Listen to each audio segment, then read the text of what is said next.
কৈছিল আলংকাৰিক বুলি। তোমালোকৰ অসমীয়াৰ মেজৰৰ সন্মান বিষয়সকলে জানিবা যে আলংকাৰিক বুলি কৈছিল আমাৰ প্ৰাচীন ভাৰতীয় কৃতিকসকলক। মানে আলংকাৰিক কোনসকল?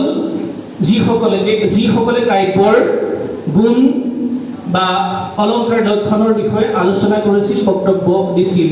তেওঁলোকে চিন্তা ক্ৰিয়েটিভিটি সম্পৰ্কে কৈছে যে অপূৰ্ব বস্তু নিৰ্মাণ ক্ষমতাই হ'ল সৃজনশীলতা, ক্ৰিয়েটিভিটি। অপূৰ্ব আগতে নথকা বস্তু সৃষ্টি কৰিব পৰা ক্ষমতাই হ'ল ক্ৰিয়েটিভিটি।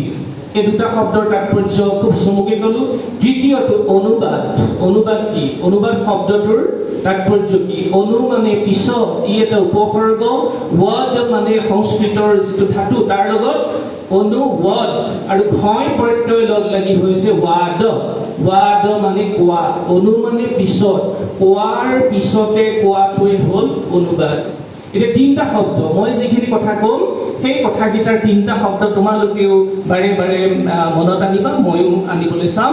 এটা হ'ল চিন্তা, দ্বিতীয়টো কি কোৱা? দ্বিতীয়টো কি? ডাঙৰকে সৃষ্টিশীলতা, আৰু তৃতীয়টো অনুবাদ, চিন্তা আৰু সৃষ্টিশীলতা। অনুবাদ কি বস্তু?